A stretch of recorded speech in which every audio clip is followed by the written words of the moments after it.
Selamat pagi, semangat pagi. Salam sejahtera semuanya. Perkenalkan, nama saya Rizky Rainriati. Saya adalah penulis capaian pembelajaran seni rupa. Pertama, saya ingin mengucapkan terima kasih kepada teman-teman semua yang sudah dengan sadar memilih untuk menjadi bagian dari program Sekolah Penggerak. Dan terima kasih juga kepada teman-teman semua yang sudah dengan sadar untuk memilih terus-menerus belajar mengembangkan diri. Kami percaya bahwa hasil dari pilihan, teman-teman sekalian untuk terus belajar ini adalah kunci kesuksesan pendidikan Indonesia di masa depan. Dan tentunya kesuksesan pendidikan Indonesia di masa depan akan berpengaruh pada kesuksesan Indonesia. Oke, teman-teman, pendidikan itu bukanlah sebuah tujuan. Jadi pendidikan itu adalah perjalanan itu sendiri ya, teman-teman, dan, tentunya, semua perjalanan itu memiliki tujuan. Dan apakah tujuan dari pendidikan Indonesia? Itu adalah membentuk profil pelajar Pancasila. Di sini maksudnya adalah pelajar yang gemar belajar dan terus belajar sepanjang hayat, ya, seorang lifelong learner. Eee, kemudian, mereka juga, berkompetensi global dan hidup berlandaskan nilai-nilai 6 dimensi profil pelajar Pancasila, yaitu beriman, berakhlak, beriman, bertakwa kepada Tuhan Yang Maha Esa, dan berakhlak mulia.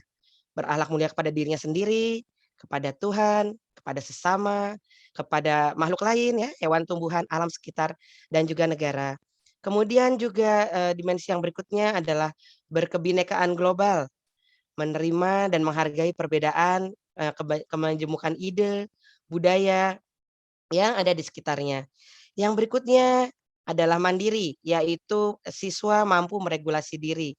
Siswa menghargai, bangga akan dirinya sendiri. Kemudian, mampu merencanakan strategi pembelajaran yang tepat untuk mengembangkan dirinya sendiri. Jadi ada kesadaran di situ, ada kepemilikan atas proses belajar dirinya sendiri. Yang berikutnya adalah bergotong royong. Jadi siswa mampu bekerja sama dengan segala lapisan masyarakat. Tidak memandang, latar belakang, suku, agama, ras, status ekonomi, jabatan apapun. Mereka bisa bergotong royong bekerja sama untuk mencapai sebuah tujuan. Yang berikutnya adalah bernalar kritis dan tentu saja, nalar kritis ini menghasilkan kreativitas. Jadi dimensi yang keenam adalah kreatif. Oke, saya akan, share dulu ya, eee, teman-teman mengenai apa sih yang yang ingin kita, bicarakan pada hari ini. Hari ini kita akan membicarakan, mengenai capaian pembelajaran. Apa itu, capaian pembelajaran?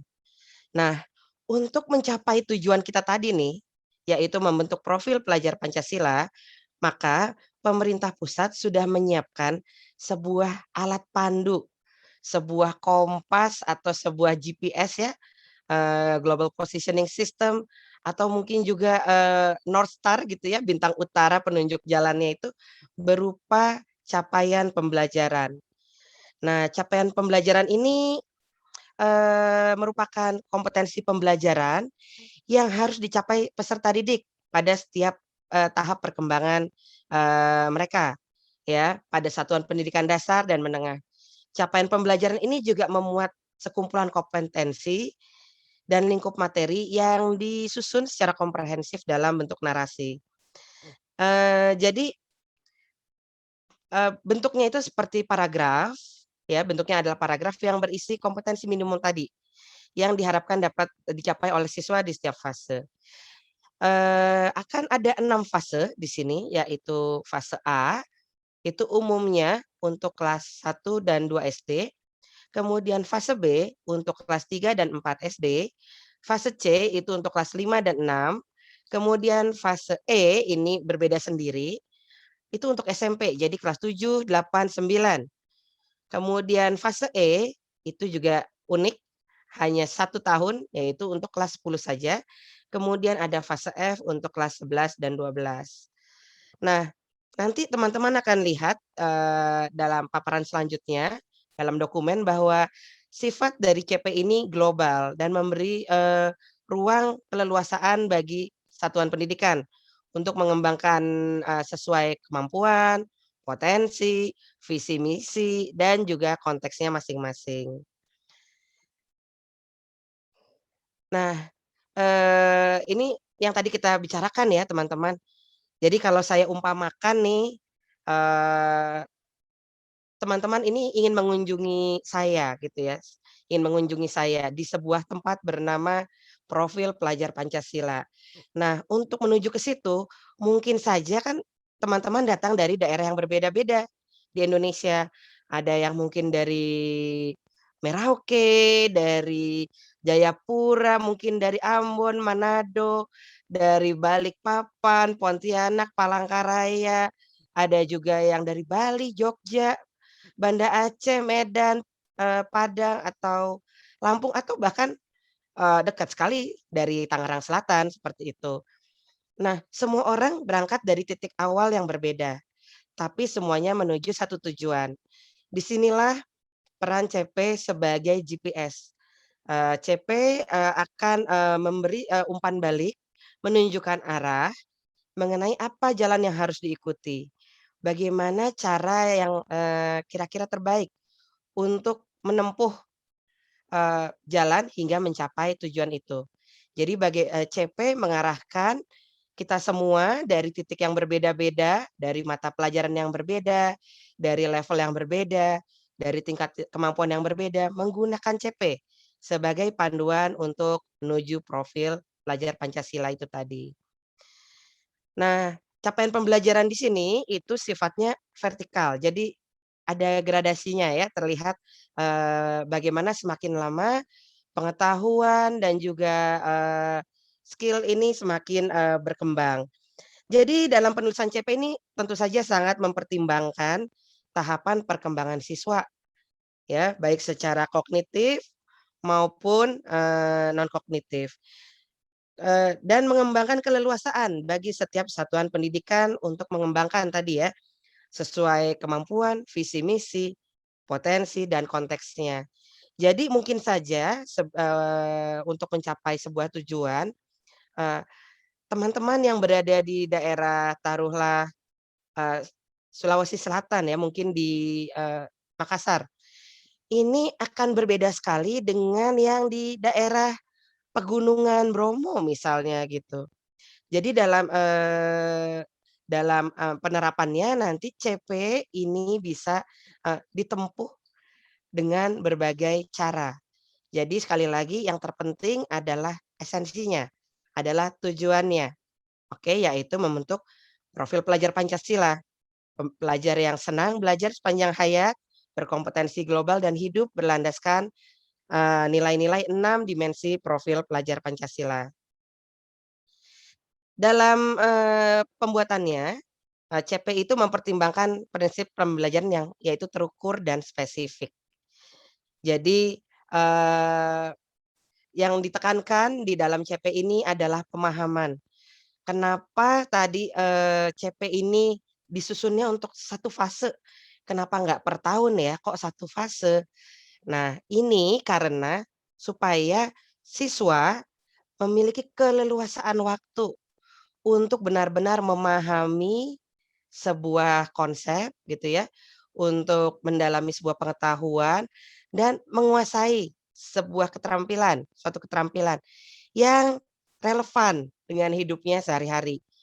Eee, jadi di sini juga, kita menerapkan teaching at the right level, mengajar sesuai dengan levelnya ya. Jadi tidak ada lagi yang misalnya, wah terlalu berat, terlalu banyak, tapi benar-benar sesuai dengan tahapan, perkembangan, usianya dan relevan, bermakna dan mendalam.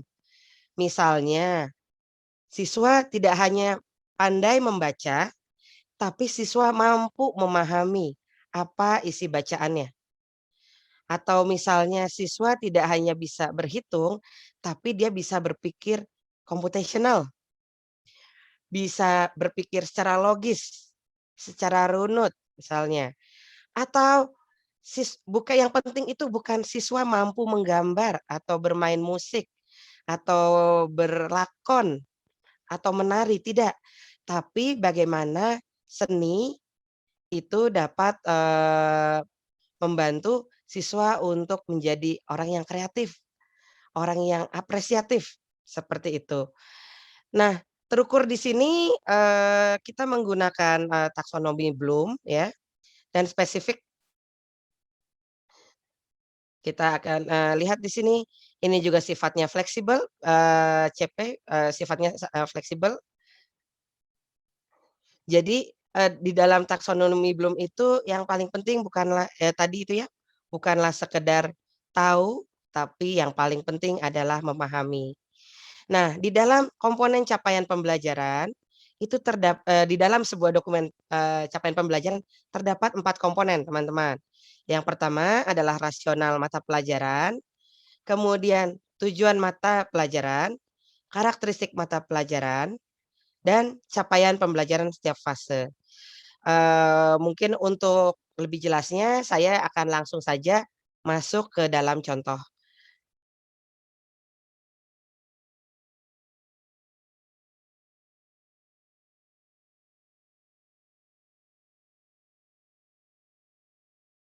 Nah, karena saya adalah penulis capaian pembelajaran seni rupa, maka saya akan menggunakan, CP seni rupa sebagai contoh.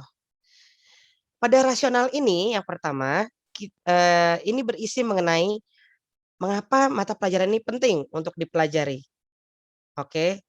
Dan, yang perlu teman-teman ingat bahwa tidak ada satu mata pelajaran pun yang lebih penting dari yang lainnya. Semua mata pelajaran itu sama pentingnya, saling terhubung dan saling menguatkan siswa untuk mencapai profil pelajar Pancasila itu tadi. Di rasional CP ini juga memuat apa relevansi mata pelajaran dengan kehidupan siswa. Di sini saya cantumkan, rasionalnya. Rasionalnya terdiri dari 5 paragraf, tapi secara garis besar yang saya highlight berwarna kuning itu adalah alasan kenapa mata pelajaran ini penting untuk dipelajari. Misalnya ya, saya bacakan, sebenarnya yang paling penting di seni rupa adalah, pelajaran ini akan membantu siswa untuk memiliki kepekaan terhadap keindahan, ya.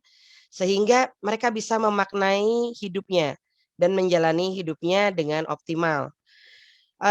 Siswa juga menyadari bahwa bahasa rupa ini memiliki daya dan dampak yang luar biasa, universal, dan ini mampu untuk membentuk pemahaman, menghibur, melestarikan, atau bahkan menghancurkan ya, dalam, tingkatan yang ekstrim, dan, punya dampak pada kehidupan untuk kurun waktu yang tidak terhingga. Kemudian pembelajaran seni rupa ini penting karena ini melatih siswa untuk berpikir terbuka, apresiatif, empatik, menghargai, dan bertoleransi, terhadap keberagaman. Dan juga siswa memiliki pengalaman estetik, pengalaman untuk menerima, mengalami, mengolah, dan mengekspresikan keindahan dari dirinya, yang dituangkan dalam bentuk karya seni rupa. Karya, ini mencerminkan emosi dan hasil pemikiran yang berdampak. Karena kami percaya bahwa seni ini akan sangat membantu seseorang untuk bisa menyalurkan ekspresinya, sehingga ada kesejahteraan jiwa yang akan dicapai di sini. Karena kami percaya kesejahteraan jiwa ini sangat penting, bagi seseorang untuk dapat berfungsi optimal dalam masyarakat. Jadi kalau seseorang yang mungkin banyak memendam rasa, tidak bisa mengekspresikan diri, bisa terbayang betapa tertekannya dan, ini mungkin akan mempengaruhi kesejahteraan jiwanya. Tidak tenang, gelisah, stres, dan pada akhirnya tidak bisa berfungsi secara optimal dan pada akhirnya ya tidak tercapai nanti profil pelajar Pancasilanya. Dan yang kemudian kenapa penting untuk seseorang siswa ini untuk belajar seni rupa agar mereka dapat menghargai dan melestarikan budaya terutama budaya Indonesia. Karena, eee, bagaimanapun mereka adalah orang Indonesia profil pelajar Pancasila ini untuk Indonesia.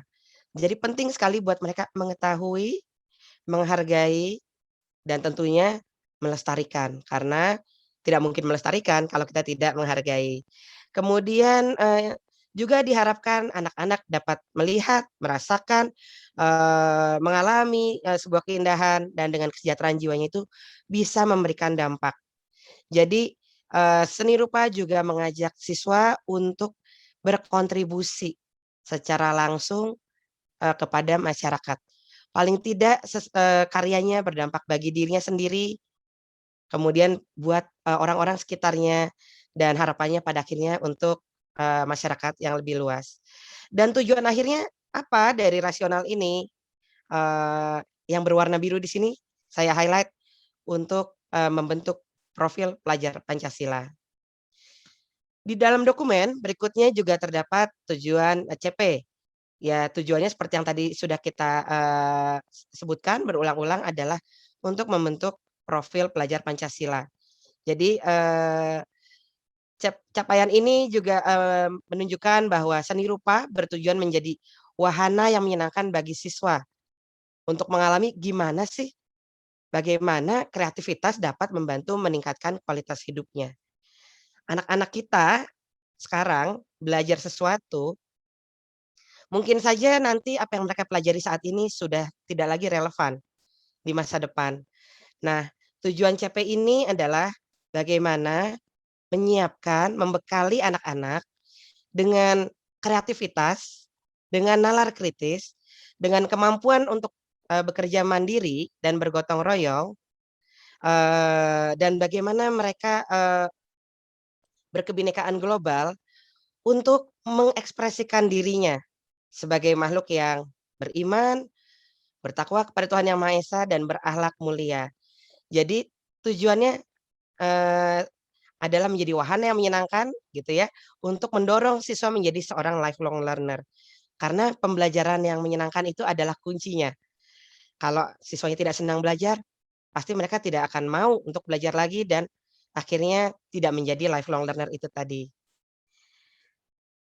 Di dalam dokumen CP juga memuat karakteristik mata pelajaran. Ini berisi kekhasan mata pelajaran dan pendekatan pembelajaran yang digunakan.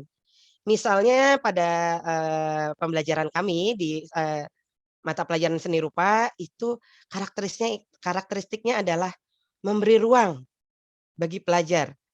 Jadi ada ruang, ada keleluasaan untuk mereka melihat sendiri, mengamati, merasakan dari berbagai sudut pandang. Kemudian menumbuhkan jiwa yang menghargai keindahan, kemanusiaan, empati, dan toleransi.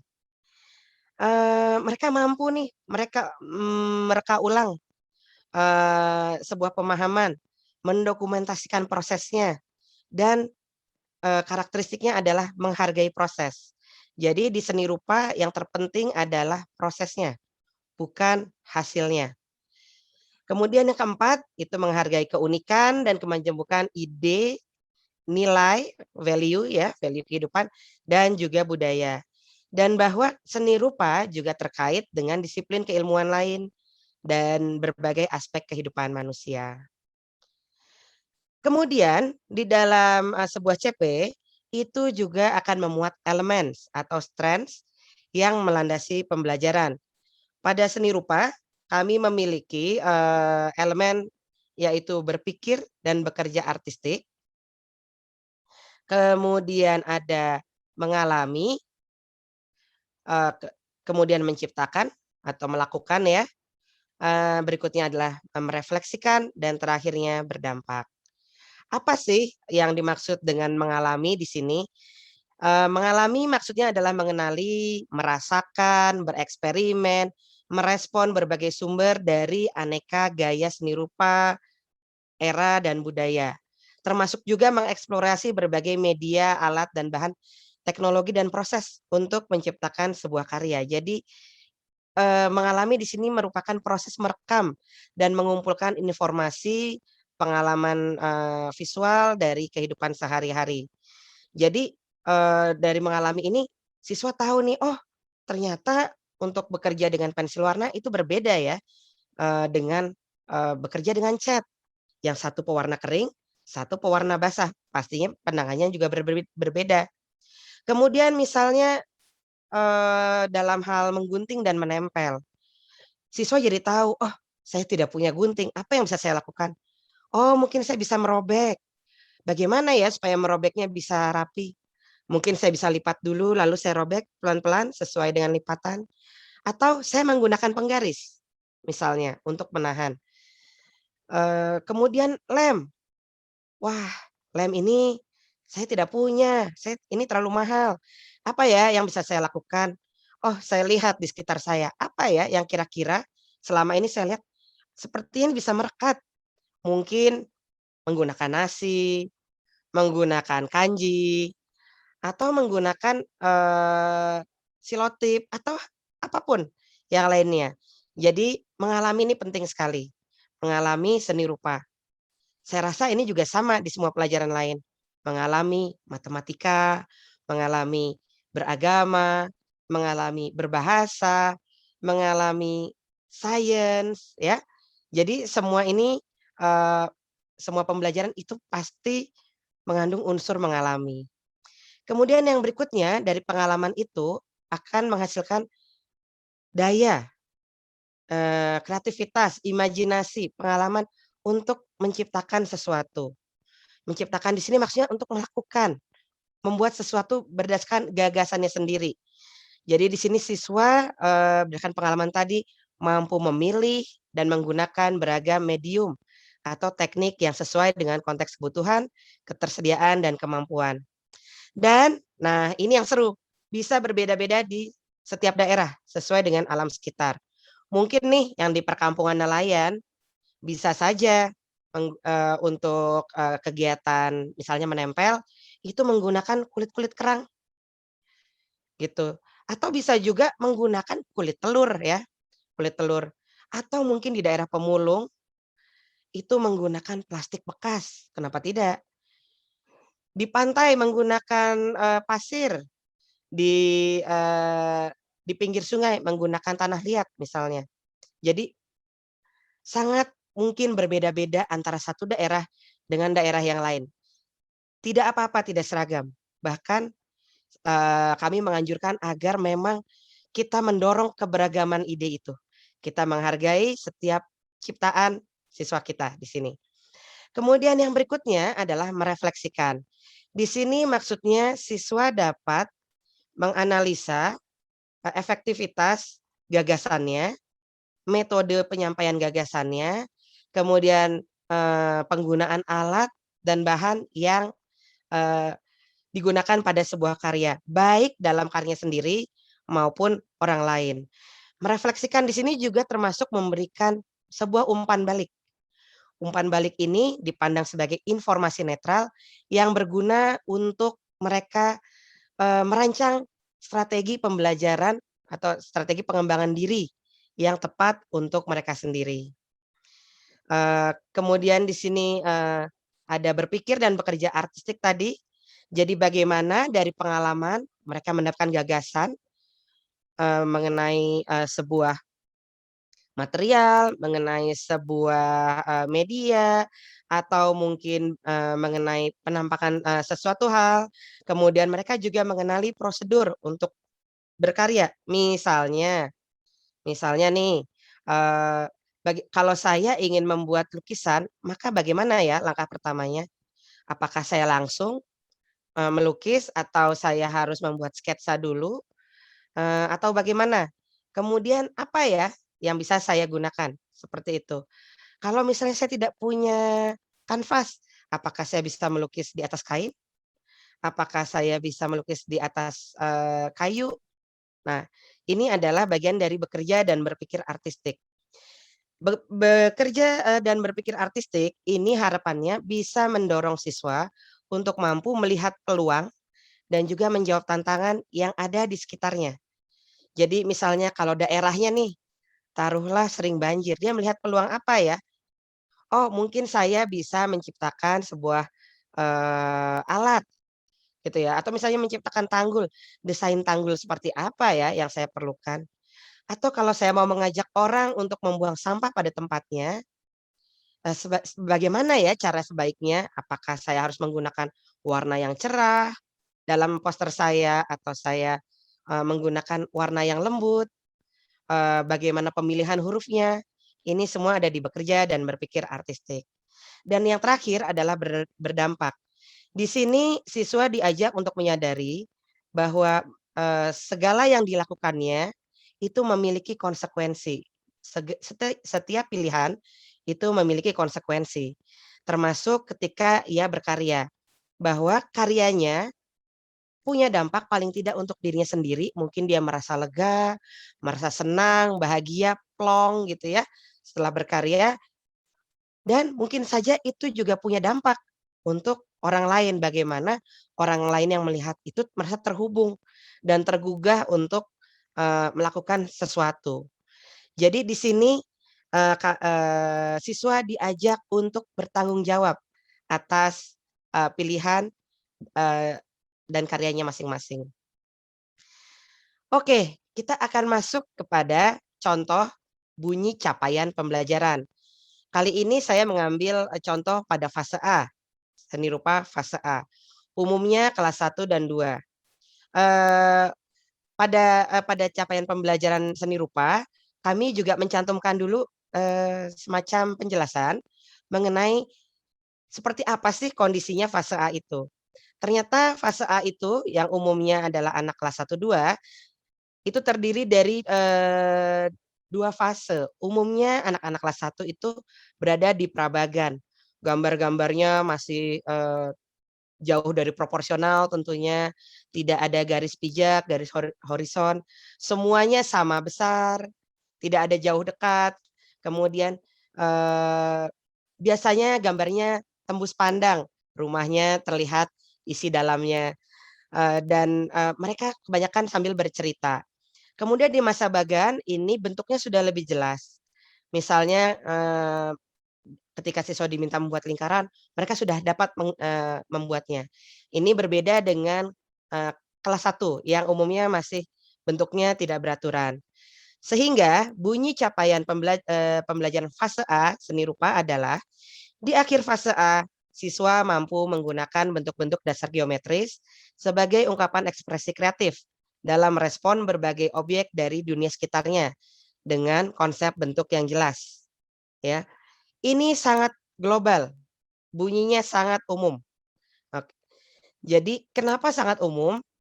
Lagi-lagi karena untuk memberikan keleluasaan bagi setiap satuan pendidikan untuk mendesain kegiatan yang sesuai dengan kemampuan, potensi, dan konteks daerah masing-masing. Di sini ada, capaian per elemen ya, di sini juga, di dalam dokumennya terdapat capaian pada fase tersebut per elemennya. Kalau tadi saya sebutkan di seni rupa itu ada 5 elemen, eee, ini adalah penjelasan capaian pembelajaran untuk setiap elemen tersebut. Untuk fase A, pada elemen berpikir dan bekerja artistik, di akhir fase A, dengan kata lain di akhir kelas 2, siswa itu diharapkan sudah mampu mengenali dan membiasakan diri dengan berbagai prosedur sederhana untuk berkarya dengan aneka pilihan yang tersedia di sekitarnya. Jadi tidak ada, eee, alat atau metode yang, eee, tepat harus digunakan, tidak ada. Ini, nanti pilihan satuan pendidikan masing-masing ya. Jadi apa yang tersedia di sekitar itu yang kita berdayakan. Kemudian siswa mengetahui dan memahami keutamaan faktor keselamatan dalam bekerja. Ini penting sekali, tidak hanya untuk seni rupa, tapi untuk segala hal.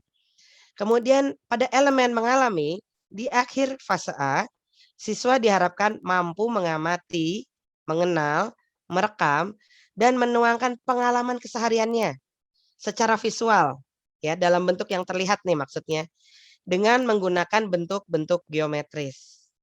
Kemudian siswa mengeksplorasi alat dan bahan dasar dalam berkarya. Siswa juga mampu mengenali prosedur dasar dalam berkarya. Jadi di akhir kelas 2, harapannya siswa sudah tahu apa yang harus dilakukannya ketika ia mau menggambar, mau mengunting, mau menempel, mau melipat, mau menyusun sesuatu, mereka sudah tahu apa yang, harus dilakukan. Kemudian untuk elemen menciptakan, di akhir fase A, diharapkan siswa sudah mampu menciptakan karya dengan mengeksplorasi dan menggunakan elemen-elemen seni rupa. Dalam hal ini, dibatasi 3 saja untuk, fase A, yaitu garis, bentuk, dan warna. Nah, ini yang bakalan, menjadi sangat seru teman-teman, gitu. Ketika merancang kegiatannya nanti, itu diberi keleluasaan setiap satuan pendidikan. Misalnya untuk mengenalkan garis, bisa saja melalui gambar, melalui menyusun sesuatu mungkin ranting-ranting, menyusun, sedotan atau menyusun batu-batu, kemudian juga bisa melalui, menempel, melukis, mewarnai, bisa juga dengan, kalau misalnya mau ya, dengan membuat, sebuah benda dari, bahan bekas. Banyak sekali cara yang bisa dilakukan untuk menciptakan. Ini sebabnya dibuat begitu umum agar teman-teman leluasa menciptakan aktivitas yang sesuai dengan potensi di sekitar. Yang berikutnya untuk merefleksikan, untuk fase A, itu siswa mampu mengenali dan menceritakan fokus dari sebuah karya, yang diciptakan maupun yang dilihatnya. Jadi baik karyanya sendiri maupun orang lain, siswa bisa langsung menangkap, "Oh ini, eee, tema utamanya sepertinya ini." Misalnya, ini adalah tentang keluarga, ini adalah tentang lingkungan sekitar, ini adalah, oh tentang kendaraan, atau, oh ini sekolahku, karena saya melihat ada, bapak dan ibu guru, ada teman-teman dengan baju seragam, kemudian ada papan tulis, ada taman bermain, seperti itu ya. Kemudian berikutnya di elemen berdampak, itu siswa diharapkan mampu menciptakan karya sendiri yang sesuai dengan perasaan, dan minatnya. Jadi yang dia mau, bukan yang diinginkan oleh gurunya, tapi apa yang dirasakan oleh dirinya, apa yang ingin disampaikan oleh dirinya. Nah, demikian penjelasan mengenai capaian pembelajaran dari saya. Mudah-mudahan ini dapat membantu teman-teman untuk memahami capaian pembelajaran dan nanti pada akhirnya merancang tujuan-tujuan pembelajaran yang tepat untuk disusun menjadi sebuah alur dan, pada akhirnya bisa membantu teman-teman untuk menentukan modul ajar atau aktivitas pembelajaran yang sesuai dengan potensi, kemampuan, dan juga konteks, di tempat teman-teman masing-masing. Demikian dari saya, sampai jumpa di sesi selanjutnya.